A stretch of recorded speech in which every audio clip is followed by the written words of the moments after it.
Your organisation runs training courses for your staff and customers.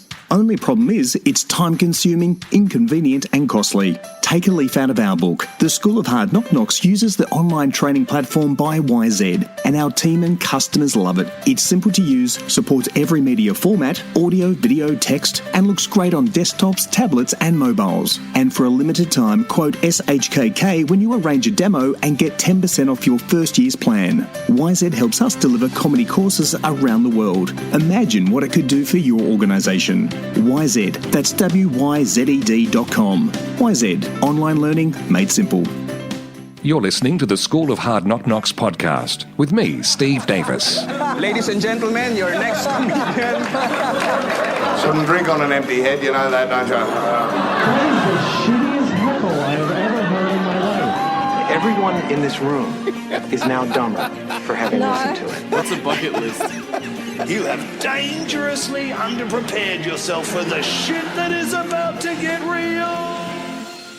Fady Kassab has a secret to winning raw comedy. The 2019 Raw Comedy winner used advice from John Lennon and George Carlin, even though he thought he'd be disqualified in the first heat. He spoke from the back of his head and performed what he wanted to say rather than thinking what people would find funny. In this School of Hard Knock Knocks podcast, host Steve Davis talks to Fady about growing up in Lebanon, starting his comedy career in his 40s, how clean comedy forced him to be more creative, and how speaking from the heart ultimately resonates, particularly with raw comedy judges. And if you'd like to learn from Fady one-on-one, then you'll be pleased to know that he's our guest comedian for the Sydney Stand-Up Comedy course from November 10 to 14. What better way to polish your act for Raw Comedy 2020 or just kickstart your comedy career? Visit www.schoolofhardknockknocks.com for more details. And now, here's host Steve Davis and Raw Comedy winner Fady Kassab.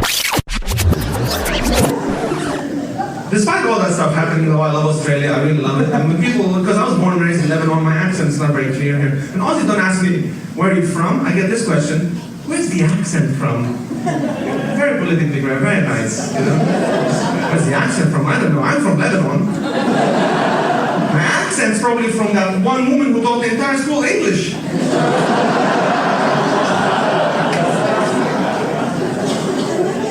People think I have a Lebanese accent. No, it's Genevieve.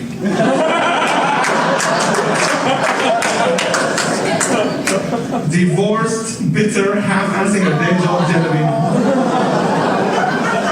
Thousands of students she programmed us to talk like her. We all hate men.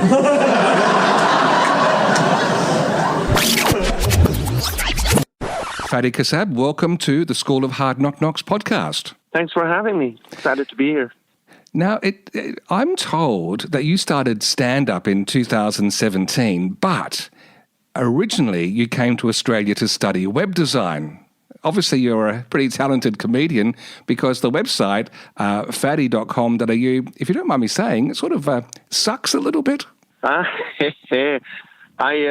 bought the domain a couple of months ago, actually. I thought I will build a website, right? Mm-hmm. But because I have my business websites are liquidlogic.com.au, that's where I do marketing. And what I do is web design and marketing automation, right? So I build a lot of campaigns, email and, Facebook ads, banners, all that kind of stuff. But for me as a brand, as my actual comedian brand, I thought I'm going to focus on Facebook and Instagram for the moment and just buy the domain and put a kind of a countdown timer to when it's coming. So that's why I did that. Look, that is a common saying. Interestingly, I'm in marketing as well, and often they say the cobbler's children have the worst shoes. Yeah, true. We always make time for paid work. Exactly. Now, on the countdown clock, there's an ominous silhouette there. It does come across a little bit like Die Hard or 24 Hours. What are you going for with that look? Well, I'll be frank with you. This is the template that came with the website. So I clicked publish and that's it. I thought that I'll sort it later. And this guy in the silhouette has way more hair. I have a receding hairline, so it's not me. What I love about this podcast is we're meant to dive into the secrets of your comedy, and we're getting the secrets of your business. I love this, Fady. Yeah, well, I get a lot of business in online marketing because I make people laugh as well. The clients just enjoy it. So that's good. Do you have clients in mind when you're on stage? Do you because for some of us that would make us censor what we're doing in case we upset a lucrative client? No, I don't discuss business on stage, really. I keep it to something that is universally appreciated. Like if it's a family or a bit of international politics, just issues with children or, a war that I grew up in. So I don't focus too much on work or what clients have done and all that. Yeah. Now, tell me, you won the 2019 Raw Comedy Grand Final. Congratulations. Thank you. When you went into it, because I'm going to confess, I was in the heats in South Australia and didn't go far. So I'm doing this, and I'm really happy for you. I really am. Thank you. Did you go into the competition confident or thinking, we'll give it a try? You see, I entered it in 2018. When I did Raw, it was my 6th or 7th time doing stand-up. Oh, and right. in my head, I thought, I wonder what people would think is funny. And I wrote that, thinking, what would people... that didn't work out, knocked out from the first round. And then during the year when I started doing comedy more, I was watching an interview with George Carlin, and he said he used to say comedy for many years from the front of his head, like he looks at people and try to give them what they wanted.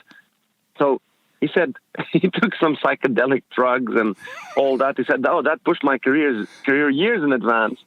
And then he said, and I started thinking, and looking at all these artists like John Lennon and people singing about stuff they believe in, and I thought, maybe I should speak from the back of my head.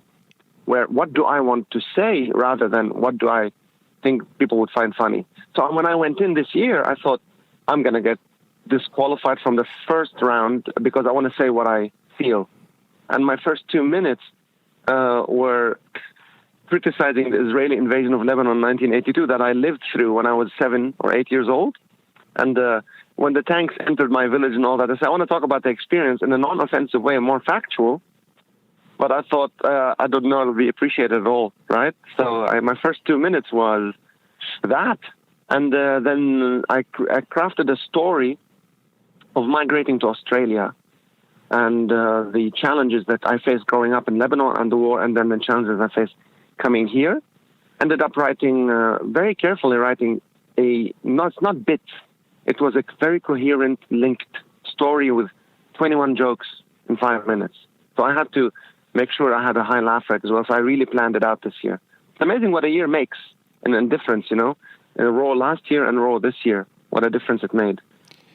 Absolutely. But I also want to say, I thought, I'm 42 years old. There's no way I'm going to win. I'm too old. I'm not the demographic or anything. So I thought, okay, then go for it. Just say what you want to say. And it turned out speaking from the heart resonates.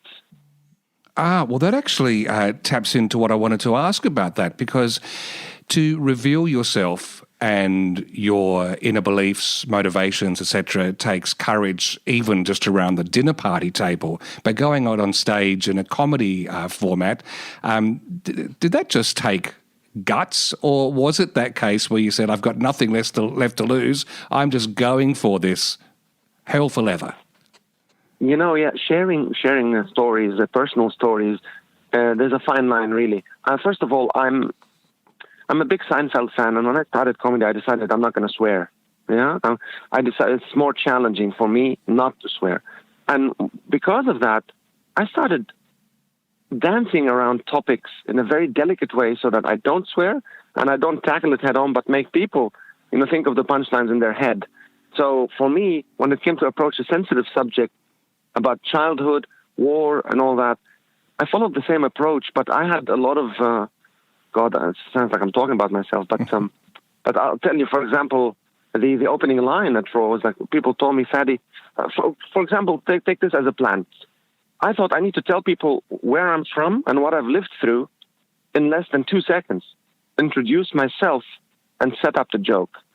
So my first line at Raw was, hey, people told me, Fady, don't go talking about growing up in the Lebanese war for 17 years. Just keep it light. So for me, that intro, I told them where I'm from and what I've lived through. Yeah. And I say, in the course of it, no, I believe comedy is about pushing boundaries. And if that's true, I think Israel is hilarious. That's my opening line, because they invaded my country. And then later on in my set, I go, my mom sees me in front of the tanks, and she yells, "Fady, step away from the Israelis." And that goes to her, whoa, that's borderline anti-Semitic. Oh, gee. Whoa, take it easy. And so it's my father is the voice of the world saying, oh, we're not allowed to say anything. Never allowed to say anything.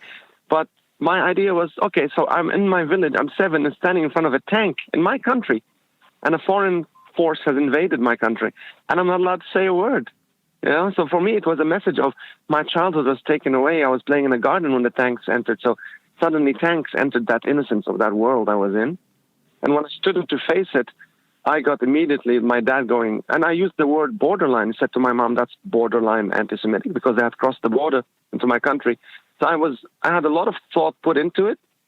And just defending that definitely is not an anti-Semitic sentiment, but rather a political statement about invasion, So I had to make that clear in my set as well. So there's delicacy involved when talking about something personal.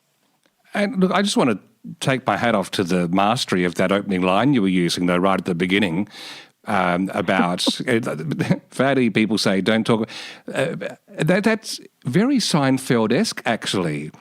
You said Seinfeld was an inspiration, but I studied in some of the comedy workshops I've done how Seinfeld works, and it basically takes a small thing and makes it big, or a big thing and makes it small. And you've done that with that opening line and that brevity, that economy.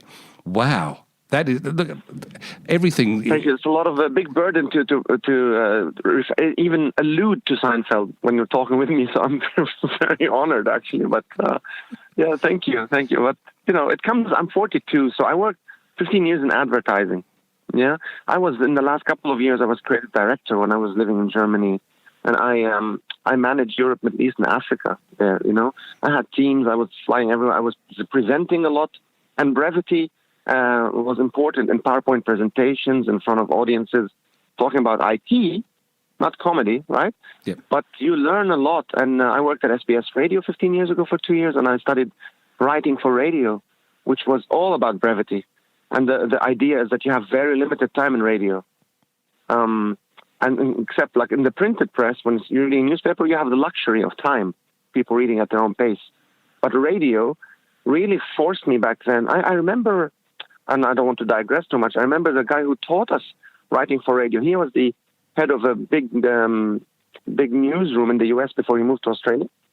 Mm-hmm. And he said, he gave us this exercise. I remember I was 24, 25 years old. And he said a hurricane went through a tornado.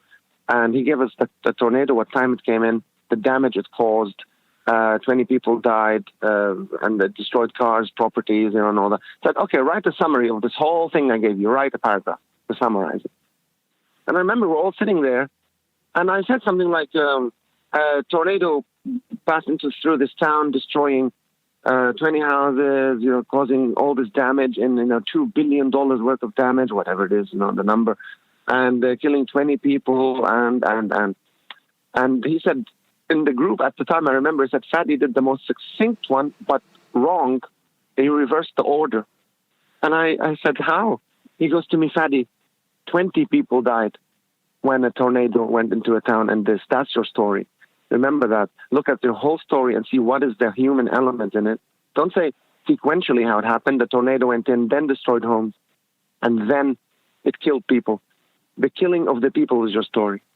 That's your point. So he said 20 people died today when a tornado went in. So I thought, it shifted the whole way of I thought about advertising. It influenced the way I think about news stories and writing comedy as well. What is the nugget? What is the most important thing to say to establish something? So, wow. This particular episode is becoming a bit of a masterclass in getting your thoughts straight, because that is something that I notice on the first night or two of each comedy course we run, where there's a lot of good material, but it is about reordering the elements and having to, the saying in the creative world, I'm sure you're familiar with it, is having to murder your darlings. You've got so many great ideas, but they can't all fit. And you've got to make some tough decisions about what's in, what's not, and then what goes first. And I think that's going to be a great story for us all to remember. Okay, thanks. Cool. Now, you touched on earlier the fact that you keep your sets clean, you don't swear. Could I just dive into that a little bit further? Was that a conscious career decision, or was your mum just in your audiences to begin with? It was an interview I was watching with Seinfeld, actually, when I started. And he said why he doesn't swear. And he said, I did a set once when I was young, and I swore and got big laughs that night. Next night, I decided to try the same joke without swearing, and it didn't do well. And I felt, oh, that's cheating. He didn't want that. He said, I want the material to be good without the force, because swearing is a forceful power, in a set. It gets a lot of laughs. And not only that, I decided to also tone down the way I write. So I didn't plan that not swearing will get me gigs, but apparently someone's been telling me in the last few months that's making me bookable. A clean comedy, right? Stuff like that, which I didn't plan, but it's a good side effect of why. But I'll give you an example. For example, I do say my wife and I, who are separated, I started doubting a lot that something is happening, and she would say to me, hey, let's film ourselves doing it. Stuff like that. But when I sat down to write it, initially I thought, okay, immediately can use let's go, use the F word. Since I'm going to keep this podcast clean as well, I'm going to not say the F word. But I thought, okay, I'm not going to do that. Let's film ourselves having sex, which is a good, and you can say it, it's clean. But I thought, what's funnier than that is doing it. Because if I said, let's film ourselves doing it, I feel it's funnier because she wants to try something edgy, but she's even afraid to say the word having sex. So that became funnier, not to swear, to push me in a direction. Let's film ourselves doing it. And I said like this. And I go, what's wrong with you? There's no film. It's all digital, woman. And I go down a path of, I resent everything she's saying, even the word filming, So so it takes you down paths you don't know exist, because it creates, I love writing within boundaries. Uh-huh. It really forces me. If I'm totally loose and free, I feel for some reason my creativity just, I like box these limitations, Fady. No swearing, keeping it. So yeah, that's how it influenced my sets. Yeah, I must say I have found that creativity thrives when it's got restrictions to work within, because your brain then has to solve the problem. How can we meet these goals and work within the constraints? It's great. True. I am going to mention the F word, though. Yeah, I can say, look, fuck, I can say. That wasn't the one I was thinking of, Fady. No. Yeah, thanks. Maury's got some editing to do now. No, the word I wanted to say was fluid, because you're quite a stickler for what we call fluid segues, moving from one joke to another, needs a flow. And so I'm just wondering, is there a bit of comic OCD behind that you... Yes. Yeah, there is. Yes, absolutely. When I sit down to move from one set to the other, I noticed a lot of comedians saying stuff like, but I do like travel. I like travel, and then they move to the subject of travel. Right. For example, I had a thing talking about my wife, and I say that I'm afraid now to go dating again after all these years in the divorce.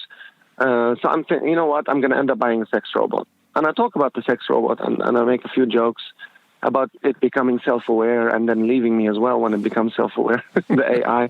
But what I do then say, I want to move back to the wife topic, and the fact that I lived in Germany. And I sat down thinking about this for almost 2 days, that I need a funny segue. I don't like segues just for the sake of it. I thought, how can I link it back? And I ended up saying, speaking of sex robots, my wife is German. And then I moved back to the subject of my wife and the whole German, robotic way of having sex. So that for me is a joy to sit and, not just jump and say, yeah, that's it. It is tough with my wife, but we have 2 kids.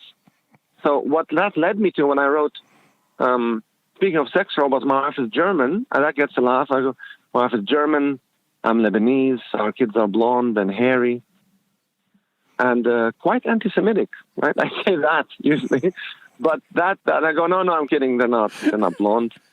But that leads me down a path then of talking about my children, which was a set I needed. It's around 3 minutes of children, and what it is to raise them and all that. But to see how a thought of not just throwing away a segue, but putting a thought in a segue has led me down a certain path of just German and sex robots. And then when I threw in her nationality, German, I could refer back that I'm Lebanese and then talk about these ethnic groups, And so segues are important because they do open up new possibilities.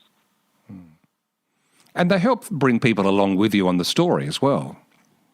Oh, absolutely. Yeah. Interesting to see the balance at work because you're both anti-German and anti-Semitic. That's really good. You've covered your bases there.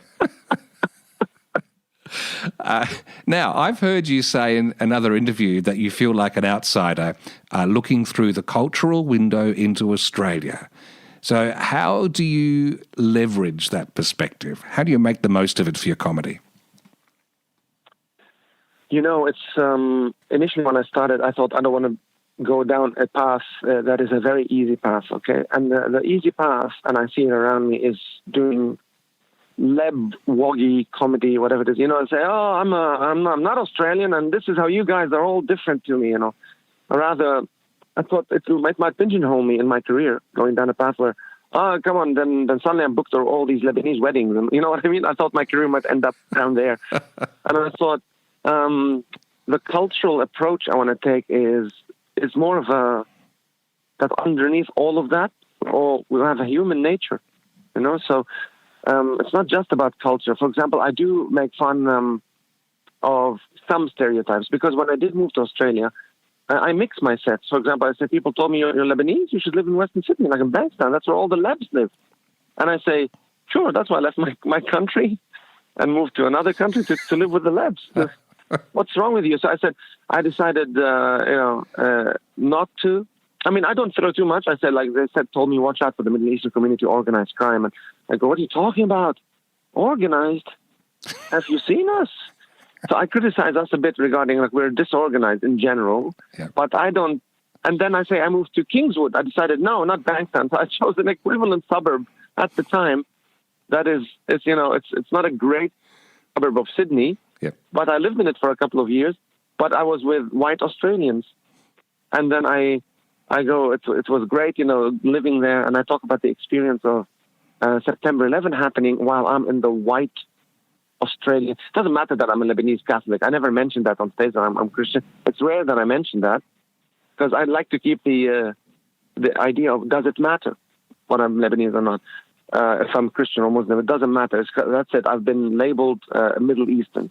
So how do I get out of that and try to integrate into Australia to stop people from staring at me down the street? So I start using, like, what is it that makes me Anglo? So I go, I started shaving every day after September 11. I shaved every hour, and I would say that. And then I would say, I visit the West in Kingswood, and I see this guy yelling at me. I was standing next to this girl. She's a backpacker, Swedish, blonde, beautiful. And we're both trying to cross, and the guy sees us, and a car cuts him off from jaywalking. He gets very angry, and he yells, "Go back to your country!" and screaming. He gets upset. And I was really amazed because he pointed to the exact direction of Lebanon when he yelled. And I thought, this is a pretty educated racist who's done his research. I should be very... So I go down that path and I go, hold on. Maybe he's yelling at the Swedish girl. Sweden from Australia is exactly the same direction. But I chose the opposite ethnicity and cultural, everything, so that no one yells at a Swedish girl to go back to her country. So I chose her standing next to me at the set of lights to show that even racism is that. It's actually against this particular race, particular culture. And then how I react and how the guy, I know he's from the West because he's screaming like, they have a lot of cockatoos there, and I start imitating him, screaming, sounding like cockatoos. But you'll get to hear that maybe, online soon. But what I mean is, then I go back to this idea of, I am a fish out of water. It's not that I'm a Lebanese in an Anglo-Saxon country. It's just me as a foreigner in another land. So this cultural window, I love exploring. Or I refer back to the war, how I used to line up to get powdered milk and bread. And I say, but nowadays, I wouldn't do that. Oh, gluten. No, I'd stay away from carbs and gluten now. I wouldn't. Whereas in the war, you're just grateful for anything. Yeah. And then I get to Balmain, a suburb of Sydney, and I see a sign that they're selling single herd milk. So I come from a background. I lined up for powdered milk in the war that had a higher shelf life than we did in the Lebanese war, to Sydney, to this juxtaposition of single herd milk. They've dived down to the cows are all friends. I don't care if the cows are friends. So for me, I always try to compare my past to this present Western approach of, low carb, gluten, dairy free, all that stuff. But it's not really about Australia per se, but it's rather my human experience as a child, as opposed to my grown-up life in a Western society, not Australian per se, if that makes sense. Look, it does, and I hear what you're saying. I just wonder if, I believe you applied, along with that 130 other people, to get some funding for a TV project with the ABC earlier this year, and they have a whole lot of criteria. Did your outsider status become a powerful card to help you get into the shortlist? Well, that's the thing. I didn't initially. ABC did not happen for me. So what it is ABC has to tick a lot of boxes. So diversity is a big one. They say we're looking for an exciting team. An exciting team, of course, means it has men and women. It has, for example, gay and straight in it. It has above the line people. There have to be a diverse team. It's good. It's good. It forces you to not just hang out with your friends, but open up to see who else is out there who's done great work and can fit the diversity criteria and the vision I have for my project. Mm-hmm. So what happened is when ABC didn't happen for me, the company who organized all this, the meetings with ABC and SBS and all that, they approached me and said, Fady, we loved your idea. We loved it. So can we help you make this a reality? And what do you need? So now what's happening is it's great. I'm writing a show about two Lebanese guys, first generation, who are recruited to do something. But I can't speak too much about it. But what it is trying to... We looked at TV and we saw what the Lebanese people, how they are portrayed. My friend, who was the co-writer and editor, he said to me, when you watch a show like Here Come the Habibs, mm-hmm. I was living in Germany at the time, I didn't see it.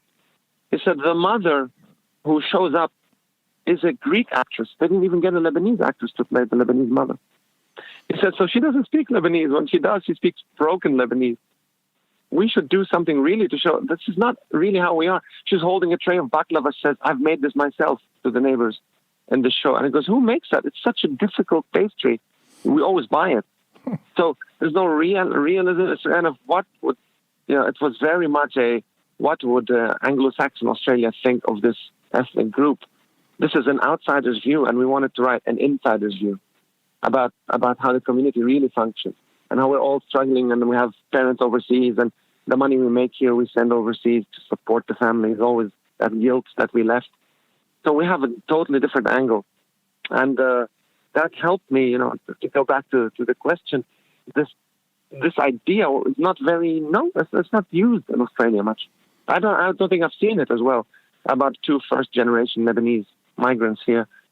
So it's very much I don't know if is that a derogatory term to say woggy these days? I don't know, but it's a very woggy approach to it. Well, yeah, and you realize, I don't know if it is, you can remove it. But the approach isn't what I would consider representative. So I thought, okay, I'm not offended by it. I think, okay, let's have another voice. And apparently it resonates as well. So we have an executive producer on our team now that they've allocated, who has her own show on SBS. We've put a nice team. And that was totally irrelevant to comedy. All happened before Raw. and before winning Raw and going to Edinburgh and all that. So that's nice that there was the faith there before, that this happened this year. Wow. Whew, I'm looking forward to that, and I was hoping to get more detail out of you about this project, but obviously silence is the operation at the moment. Fine, we can live with that. Still going, yes. Just two last quick things before we wrap up. Some people have a misunderstanding about stand-up comedy, saying that people just get up on stage and they riff. But you're a believer, from what I've heard so far in our chat, of writing things down. What do you think the do's and don'ts are if you're thinking of just riffing your way through comedy? Oof. Well, if riffing is what, some comedians, they never write. I know people doing it for years. They go, I don't write. I just... do a lot of riffing on stage, and they go, okay, if you do, at least record it and see what was good and then type that down. But they don't even tend to do that.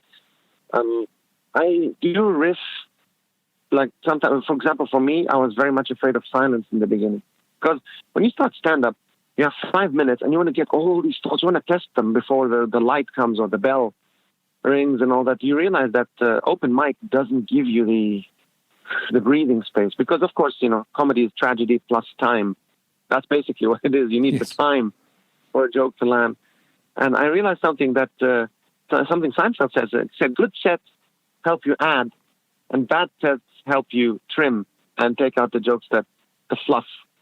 And it's absolutely true. So basically, I do riff when the set is going really well. I feel very comfortable on stage. I start adding to it, talking to the audience and all that. And I realized that ultimately, though, it goes back to I'm not a fan of just, because riffing might not give you a coherent structure in the end. It might be topics and bits. And I do appreciate a coherent set. Even if it's a 3-minute set, I like a coherent set with good segues. So writing is just unavoidable. It has to be. If you're going to become a good comedian, I think have kind of a path from point A to point B, and all these, think of it as a straight line, and all these offshoots. As you go across your journey, you do some references, some jokes to allude to something else, and you go back to the path and keep going forward in your... So riffing for me, I don't know, maybe it's my OCD. I don't know. But I started emceeing a lot recently, and I'm loving it. I'm loving it because it's allowing me to test some jokes and expand on them. But even that, I have a framework in mind before riffing, Yeah. I want to riff inside that framework so I can add to my sets. Edinburgh is quite a crazy place where there are shows almost 24 hours a day, people everywhere. If you go back to Edinburgh again, or someone wants to head to Edinburgh to do comedy, how would you modify what you do? Is there anything you'd need to do to make it Edinburgh ready, or is it just getting tighter and more confident with your material, full stop? You mean if someone wins Raw, or just go to Edinburgh in general? Or either takes the step themselves to book a place in Edinburgh, or to just get into that whole Edinburgh fringe circuit. Okay, so this year they had 3.5 million tourists coming to Edinburgh to watch. Imagine that. They had 5,000 shows, between 4,000 and 5,000, something like that. There's an abundance of shows, so much to choose from. So it's overwhelming for visitors. So what I noticed that is very successful is people who are part of the free fringe. The free fringe is free entry for everyone. Yeah. But they give donations on the door, and always, without fail, I saw people giving money. And the comedians, first of all, the comedians aren't paying for the room, so they don't have the pressure in the free fringe to fill up a certain amount so they can pay the rent of the room. So the free fringe is a great idea for someone starting. Pick it in a central venue, not on the outskirts of Edinburgh. Put it somewhere. I mean, I saw many people who are within the city, walking distance from the Royal Mile, which is the big stretch leading up to the Edinburgh Castle. So if you're within a 10 to 20 minute walk, that's all good in that kind of central area. But anywhere outside, it found really hard. So find free fringe venues that will allow you to put on your show, and it's usually 6 nights a week you're putting it on.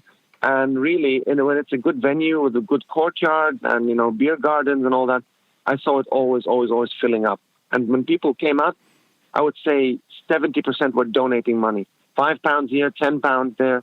And the comedians ended up making a profit from their stay, because accommodation, which also has to be booked months in advance, make sure you do that, is quite expensive. So just to cover the trip and all that, so I would say not only that advice, but have a tight show ready for your 1 hour, and have a well-written set. If it's raw, like they sent me to Edinburgh, raw here is 5 minutes, Edinburgh is 7. I would say stick to what won you raw, because it was proven. It passed the testing process and the vetting in Australia to get you to the final, and then you won it. And then expand on those by adding 2 extra minutes, which ultimately led me to winning my semi and reaching the grand final of So I Think You're Funny, which was a great pleasure. It was a joy, really. And I thought, dear God, I hope I don't win So You Think You're Funny. That's all I could think of in my head, because I thought that's enough. Raw was enough. I don't want to do that. Paddy's won this and that. The expectations becoming massive, So I would say make sure to stick to a winning formula. All right. Look, there's more advice in your head, I'm sure. You're our guest comedian at the Sydney School of Hard Knocks, November 10 to 14. Just a taste. What sort of advice are you going to be giving the newbies to comedy who are going to be with you that week? Like what we spoke about, for example, how to write delicately without addressing the subject head on. You don't have to. If you really don't have to, people will make sense of it. And if some audiences are slow or don't catch up, there's always, as you grow, you'll find a bigger net. You're casting a bigger net, so your audience will be created for you. So don't be afraid to speak what's in your heart. That's one. You can say it delicately. It doesn't have to be blunt or offensive or use vulgar language to shock, But only if it adds to the set and beautifully adds to it, I would say I don't mind swearing at all. Also how to write segues and just be a delicate writer. I would say that. Lovely. What sort of gigs have you got coming up? Any worth noting? To be honest, I just got back. I just finished my show at the Factory Theatre, 1 hour. I had just come back from Edinburgh. I did a week with the Comedy Store, and I'm taking the next couple of weeks off. I thought I just need my brain to not think about comedy and let it come. I don't want to force it, I want the material to come back again on its own, because it could be a saturation sometimes. Well, you will have taking a couple of weeks off. Except with you guys, School of Hard Knocks, I'm doing that. So, and I have a Thursday, but this is just in 3 days. I don't know when the podcast will be up. This Thursday, I don't know the date actually off the top of my head, but I'm doing a mic in hand in Glebe. I'm doing 7 minutes there, just popping in and seeing the club. And I just finished 4 days of stand-up. And yesterday I was in Wollongong as well, so it was great. So I'm taking just a bit of downtime. But it'll all be on my events, will be on my Facebook page. My Facebook and Instagram, just look for Fady Kassab Comedian and you'll find me. And is that the same? Don't go to my website. No, we've learned that already. And if someone wants to book you, same information, just pursue you via Facebook or Instagram? Yeah, you can send me a message easily there, either on Instagram or Facebook. Excellent. Fady Kassab, thank you so much for joining us. Thank you so much for having me. It's been a pleasure.